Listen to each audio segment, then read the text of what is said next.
Political stability तो कैसे आएगी? जब आपके अपने लोगों को ये धड़का लगा हुआ है अक्टूबर नवंबर में पता नहीं क्या हो जाएगा, आपको डरा कौन रहा है? क्योंकि कहीं खबरें हैं, किसी ने आपको डरा दिया है कि अक्टूबर नवंबर में अच्छा देखिए, आप जा रहे हैं। अच्छा ये ना एक अपने कारकुनों को इंटैक्ट रखने के लिए, जैसे एक साल से बानी पीटीआई अंदर है, इन्हें आज भूख हड़ताल याद आ गई। और भूख हड़ताल भी कैसी है, हंगर स्ट्राइक कैसी है कि वो 3 बजे के बाद शुरू होती है और डिनर से पहले खत्म हो जाती है। यानी मजाक बनाया हुआ है ना।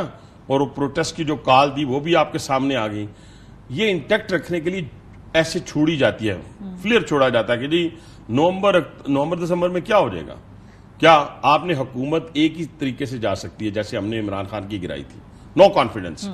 आप नो कॉन्फिडेंस ले आए, कॉन्स्टिट्यूशनल मतलब के भी जा सकती है, ट्रिब्यूनल्स के जरिए केसेस रिव्यू, ट्रिब्यूनल्स के जरिए नशिस्तें रिव्यू हो, वहां पर कोई नतीजा बदले, मखसूस नशिस्तें तरीके से आपको मिल जाए। ख्वाब देखने में तो कोई हर्ज नहीं है ना। अभी देखे ना, वही लोग थे ना जो कल कहते थे कि हम अपने हाथों से फांसी देंगे, घसीटेंगे, जो उनको मीर जाफर, मीर सादक कहते थे, आज वही कह रहे हैं ना, पैगाम भेज रहे हैं कि मेहरबानी करें सर। जो न्यूट्रल को जानवर कहते थे, आज वो न्यूट्रल नहीं कह रहे, वो हाथ बांध के कह रहे हैं कि जनाब माफी दे दें। मैं कहता हूं कि अल्लाह वो माफी मांगे, 9 मई के ऊपर माफी मांगे, वो IMF के बाहर जो मुजाहरे किए उस पर माफी मांगे, जो रेजोल्यूशनें उन्होंने पास करवाई और जो पैसा उन्होंने लिया इसराइल से, हिंदुस्तान से, बाकियों से, जो फॉरेन फंडिंग में मैंने साबित किया, उस पे आके कौम से माफी मांगे तो फिर सोचा जा सकता तो है। फिर आप लोग क्यों घबरा रहे हैं ना? यही मसला है कि आप लोगों को लगता है अक्टूबर नवंबर के अंदर जब तब्दीली आएगी यहाँ पर आला दलिया के अंदर, तो फिर आपकी जो गवर्नमेंट है वो लड़खड़ा जाएगी। या आपको कोई स्पेसिफिकली कोई डरा रहा है? क्योंकि ख्वाजा आसिफ कह चुके हैं, ये राना सनाउल्लाह साहब कह चुके हैं। ख्वाजा आसिफ ने क्या कहा है? यही कहा ना कि अक्टूबर नवंबर जो है उसके बाद हमें ये खबरें हैं कि पता नहीं इस हुकूमत को, अच्छा मुझे नहीं पता जी, उनको राना सनाउल्लाह साहब ने भी जिसने भी ये बातें की है ना, मुझे इस बात का इल्म नहीं। मैं तो प्राइम मिनिस्टर की तर्जमानी कर रहा हूँ। मैं तो उनके साथ दूसरे तीसरे दिन मीटिंग में बैठा होता हूँ, वो तो बड़े कॉन्फिडेंट है। कॉन्स्टिट्यूशन मेल्टडाउन और ब्रेकडाउन की बात क्यों कर रहे हैं फिर आपकी अपनी पार्टी के लोग? नहीं करनी चाहिए।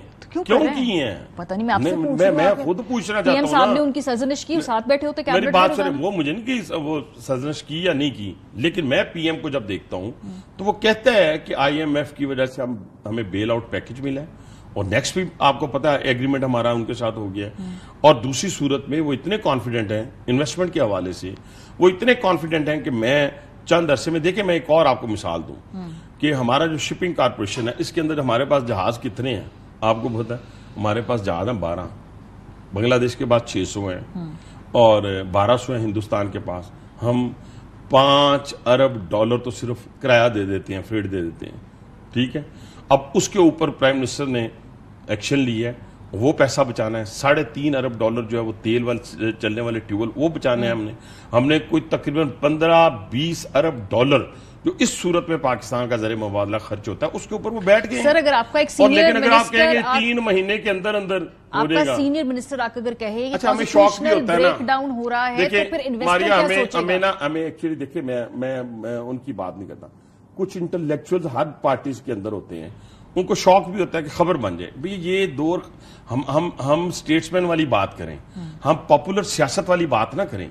पॉपुलर सियासत वाली बात तो ये है कि मैं अभी घर से आ रहा हूं आपके प्रोग्राम के लिए, जो बाहर ये मार्केट के अंदर 2 डकैत पकड़े हुए हैं और उसको सारे जलाने लगे हैं, तो मैं भी उनके साथ मिल जाऊं? नहीं, मैं एक जिम्मेदार की हैसियत से वहां का जो SDPO है, SP है या उसका SSP है, मैं उसको कॉल करूंगा। मैं कहूंगा नहीं ऐसे नहीं करना, बेशक मेरी मुखालफत हो रही हो, मैंने उसको रोकना है। हमारा मुल्क इस वक्त नाजुक सूरत हाल से गुजर रहा है। पूरी की पूरी दुनिया जो है, जो जिसको मौका मिलना था, चाहिए था या मौका मिल रहा था कि CPEC को पैक उन्होंने करवाया उन धमाकों की सूरत के ऊपर, अब उन्होंने क्या किया है कि एक इंस्टीट्यूशन पे हमलावर हो रहा है एक शख्स, उसकी पूरी टीम बाहर बैठी हुई है और बाहर बैठ के फैक्ट्रियां लगी हुई हैं झूठ की, और आपके सिपह सलार की फैमिली के ऊपर, सिपह सलार के ऊपर, आपके पूरे इंस्टीट्यूशन के ऊपर हमलावर हो गया है। अब जो हमारी बैरूनी कुव्वतें हैं जो बहुत अरसे से ये कोशिश कर रही थी कि हमने इनको गिराना है, अब वो सारे उसके पीछे अरबों डॉलर लेके खड़े हो गए हैं। अब उसके हक में रेजोल्यूशन, एक करारदाद एक जगह से पास होती है, मैं नाम नहीं लेता क्योंकि हम जिम्मेदार लोग हैं, करारदाद पास होती है इनके हक में, उसी कांग्रेस से करारदाद पास होते इजराइल के हक में। तो आप फैसला कर लेना, आपने पाबंदी लगानी है नहीं लगानी, हमारे बातचीत करनी है, मुज़ाकरात करनी है। मैं तो मुज़ाकरात बैक ट्रैक कर गई ना आपकी पार्टी पाबंदी से। मैं तो आज भी कहता हूं, आप देखिए हमें ना अब हल्के हल्के फुल्के फुल्के कदम नहीं रखने, हुकूमत को भी और जो हमारे इंस्टीट्यूशंस हैं सारे, उन सब ने मिलकर अगर जिसने भी इस पाकिस्तान पे हमलावर होने की कोशिश की है और एविडेंस मौजूद है और मौजूद है। कहाँ एविडेंस? 9 मई के आपने का एविडेंस है, वहां से वो अच्छा देखिए मारिया, ये तो बड़ा जुल्म है, ये इतना बड़ा जुल्म है, इतना बड़ा जुल्म है कि 2007 वाले हंगामे होते हैं लंदन के अंदर, तो उन्होंने कोई एविडेंस किसी से नहीं मांगे थे, उन्होंने वीडियोस निकलवा ली और वीडियोस के ऊपर सबको सजा दी। सियासी तौर पे अब सुनती जाए को अभी 2021 की बात करें, 2021 की बात करें, वॉशिंगटन डीसी की बात करें, ठीक है, वहां के उन्होंने वीडियो निकाली, उनको सजाएं दी। सर तो क्या ट्रम्प की पार्टी पे बैन लगा, वहां पे ट्रम्प की पार्टी के मंदिर तोड़े गए? जब आपने उसको सियासी तौर पे इस्तेमाल किया तो फिर बैकट्रैक कर गया। देखिए मेरी बात सुने, ये जरा थोड़ा सा ना हम पसंद और नापसंद की बुनियाद पे जब फैसले करेंगे, मन बड़ा सोना लगता है, बड़ा स्मार्ट है तो इसको हक में फैसला दे दें, मन चंगा नहीं लगता तो इसने बेटे से सैलरी नहीं ली तो इसको सजा दे दें, इस तरह नहीं होता। जो फैसले होते हैं वो आइन को देख के, कानून को देख कर होते हैं। जिस अदालत के बाहर 350 मोटरसाइकिलों को आग लग गई, जिस अदालत के बाहर 50 गाड़ियों को जुडिशल कॉम्प्लेक्स के बाहर जला दिया गया, उसके मास्टरमाइंड को छोड़ दिया, वहां के लोगों को छोड़ दिया।